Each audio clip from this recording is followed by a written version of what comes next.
Hello friends, welcome back to this channel daily current affair series 9 August 2023। सभी प्रश्न व्याख्या सहित शुरू करते हैं। क्वेश्चन नंबर 1, कौन सा देश भारत से हाल द्वारा निर्मित भारतीय डॉनियर्स विमान खरीद रहा है? इसका जवाब है गुयाना। गुयाना हाल द्वारा निर्मित भारतीय डॉनियर विमान खरीदेगा। गुयाना के राष्ट्रपति डॉक्टर मोहम्मद इरफान अली ने हिंदुस्तान एरोनॉटिक्स लिमिटेड यानी HAL कानपुर से 2 डॉनियर 228 विमानों की खरीद पर सहमति व्यक्त की। ये विमान एक जुड़वा इंजन वाला टर्बोप्रॉप अत्यधिक बहुमुखी मल्टी मिशन समुद्री गश्ती विमान है जो भारतीय सेना और तटरक्षक के लिए HAL द्वारा निर्मित है। गुयाना रक्षा बल के पुराने बेड़े को प्रतिस्थापित करने के लिए डॉर्नियर 228 विमानों की खरीद की। क्वेश्चन नंबर 2, हाल ही में किस राज्य ने एक जिला एक उत्पाद ODOP की योजना लागू की है? इसका जवाब है गुजरात। गुजरात सरकार ने एक जिला एक उत्पाद योजना लागू की। गुजरात सरकार ने अंतर्राष्ट्रीय स्तर पर अपने स्वदेशी उत्पादों को बढ़ावा देने के लिए 58 करोड़ रुपए के अनुदान के साथ एक जिला एक उत्पाद योजना लागू की। गुजरात सरकार राज्य हस्तशिल्प एवं हस्तशिल्प विकास निगम यानी GSHSDC ने इस योजना का क्रियान्वयन शुरू कर दिया। गुजरात में ODOP के तहत सुजानी हैंडलूम, जामनगर की बंधन और पाटन की पटोला जैसी विशिष्ट उत्पादकों पर फोकस किया जा रहा है ताकि बाजार में इसे बढ़ावा दिया जा सके। इस योजना के तहत राज्य के 21 जिलों से 25 से अधिक हस्तशिल्प उत्पादों और हस्तशिल्प क्षेत्र में उत्पादों का चयन किया गया है, जिनमें गमठी ब्लॉक प्रिंट और मातानी पछेड़ी जैसी पारंपरिक हस्तशिल्प शामिल हैं। ODOP पहल का उद्देश्य देश के सभी जिलों में संतुलित क्षेत्रीय विकास को बढ़ावा देना है, जिससे सभी क्षेत्रों में समग्र सामाजिक आर्थिक विकास संभव हो सके। इसका उद्देश्य जिले में निर्यात क्षमता वाले उत्पादों की पहचान करके विनिर्माण और निर्यात केंद्र में परिवर्तित करने के लिए किया गया। क्वेश्चन नंबर 3, हाल ही में किस राज्य में मैपिंग तिब्बती प्रदर्शनी कहाँ आयोजित की गई? इसका जवाब है हिमाचल प्रदेश। हिमाचल प्रदेश मैपिंग तिब्बत प्रदर्शनी की मेजबानी करता है। हिमाचल प्रदेश के उत्तरी भारतीय पहाड़ी शहर धर्मशाला में तिब्बत संग्रहालय में मैपिंग तिब्बत नामक एक प्रदर्शनी शुरू हुई। निर्वासित तिब्बती सरकार की सूचना एवं अंतर्राष्ट्रीय संबंध विभाग के मंत्री नॉरिजिन डोलमा ने प्रदर्शनी का उद्घाटन किया। 17वीं सदी से तिब्बत की ऐतिहासिक सीमाओं और पड़ोसी देशों के साथ इनके राजनीतिक संबंधों को दर्शाने वाले 42 मानचित्र प्रदर्शित किए गए। कार्यक्रम के विशेष अतिथि सेरिंग वायंगवाल शावा ने कहा कि एक मानचित्र कहानी बताते हैं कि समय के साथ विभिन्न एजेंसियों द्वारा तिब्बत का मानचित्रण कैसे किया गया ताकि लोग समझ सके कि तिब्बत मानचित्रण समय के साथ कैसे विकसित हुआ।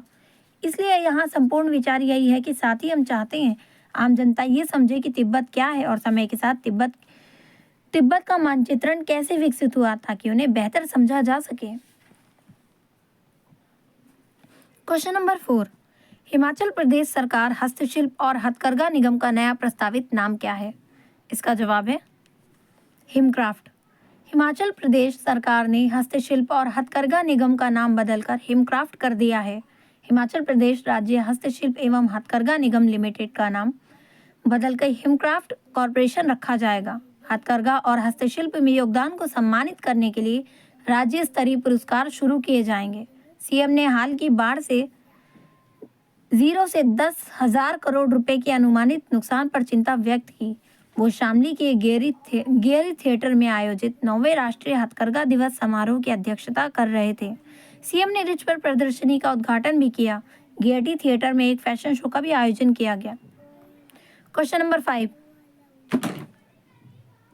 हाल ही में फॉल्कन शील्ड 2023 एक सैन्य अभ्यास है जिनमें किन देशों ने भाग लिया? इसका जवाब है चीन और संयुक्त अरब अमीरात। चीन और संयुक्त अरब अमीरात यानी UAE अगस्त में चीन के झिजियांग में फॉल्कन शील्ड 2023 नामक अपना पहला संयुक्त वायुसेना प्रशिक्षण आयोजित करेंगे। इस प्रशिक्षण का उद्देश्य दोनों वायु सेनाओं के बीच व्यावहारिक आदान प्रदान और सहयोग को मजबूत करना है, आपसी समझ और विश्वास को बढ़ावा देना है। क्वेश्चन नंबर 6, यूनेस्को ने किस शहर को खतरे में पड़ रहे विश्व धरोहर केंद्रों की सूची में जोड़ने का सुझाव दिया? इसका जवाब है वेनिस। संयुक्त राष्ट्र की सांस्कृतिक एजेंसी यूनेस्को में वेनिस को खतरे में पड़ रही विश्व विरासत की सूची में शामिल करने का सुझाव दिया और इतालवी अधिकारियों के ऐतिहासिक शहर और इसके लैगून की सुरक्षा के लिए प्रयास तेज करने का आग्रह किया। यह सिफारिश जलवायु परिवर्तन और अति पर्यटन जैसे कारकों के कारण होने वाले संभावित अपरिवर्तनीय नुकसान के बारे में चिंताओं पर प्रकाश डालती है। क्वेश्चन नंबर 7, हाल ही में भारत छोड़ो आंदोलन की 81वीं वर्षगांठ कब मनाई गई? इसका जवाब है 8 अगस्त। भारत छोड़ो आंदोलन ब्रिटिश औपनिवेशिक शासन से स्वतंत्रता के लिए भारत के संघर्ष में एक ऐतिहासिक घटना थी। वर्ष 2023 में इस महत्वपूर्ण आंदोलन की 81वीं वर्षगांठ है, जिससे भारत के इतिहास की दिशा बदल दी। भारत में हर साल 8 अगस्त को अगस्त क्रांति दिवस के रूप में मनाया जाता है, जिसमें शासन के खिलाफ स्वतंत्रता संग्राम में अपने प्राणों की आहुति देने वाले क्रांतिकारियों को श्रद्धांजलि दी जाती है। साथ ही राष्ट्रपिता महात्मा गांधी द्वारा दी गई शिक्षाओं को याद किया जाता है। क्वेश्चन नंबर 8, हाल ही में नागासाकी दिवस कब मनाया गया? इसका जवाब है 9 अगस्त। 9 अगस्त को हर साल नागासाकी दिवस मनाया जाता है। वैश्विक इतिहास में एक दुखद महत्व रखता है। ये उस दिन को चिन्हित करता है कि जब जापानी शहर नागासाकी द्वितीय विश्व युद्ध के दौरान परमाणु बम से तबाह हो गया था। ये दिन परमाणु हथियारों की विशाल विनाशकारी शक्ति और स्थायी शांति की आवश्यकता की याद दिलाता है। 9 अगस्त 1945 को नागासाकी पर एक दूसरा परमाणु बम, जिसका कोडनेम फैट मैन था, गिराया गया। बम शहर के ऊपर विस्फोट हुआ, जिससे व्यापक तबाही हुई और जीवन का नुकसान हुआ। क्वेश्चन नंबर 9, हाल ही में भारतीय रेसलर्स ने विश्व अंडर 17 चैंपियनशिप में कितने पदक अपने नाम किए? इसका जवाब है 11। भारत ने 2023 विश्व कैडेट रेसलिंग चैंपियनशिप को समाप्त किया और 17 वर्ष से कम उम्र के पहलवानों के लिए ये आयोजित किया गया था और इसमें कुल 11 मेडल्स भारत ने जीते, जिनमें एक गोल्ड मेडल भी था जो तुर्की के इस्तांबुल में हुआ। सविता, जो इस प्रतियोगिता में सबसे पहले चैंपियन के रूप में प्रवेश किया था, महिलाओं के 81 वर्ग किलोग्राम वर्ग में भारत के लिए एकमात्र गोल्ड मेडल जीता। भारत ने पुरुषों के फ्री स्टाइल में 6ठे स्थान पर और पुरुषों के ग्रीको रोमन के 4थे स्थान पर समापन किया।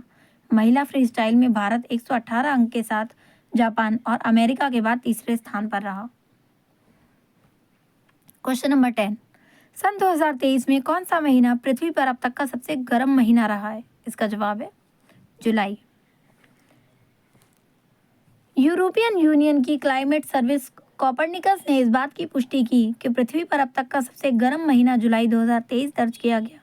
इसने जुलाई 2019 के रिकॉर्ड को 0.33 डिग्री सेल्सियस के अंतर से तोड़ दिया। कोपरनिकस ने कहा कि ये महीना 1991 से 2020 तक की जुलाई के एवरेज से 0.72 डिग्री सेल्सियस अधिक गर्म था। ऐसी इन्फॉर्मेटिव वीडियोस के लिए मेरे चैनल पर बने रहें। वीडियो पसंद आए लाइक करें, अगले भाग के लिए सब्सक्राइब करें। मिलते हैं अगली वीडियो में एंड थैंक्स फॉर वॉचिंग।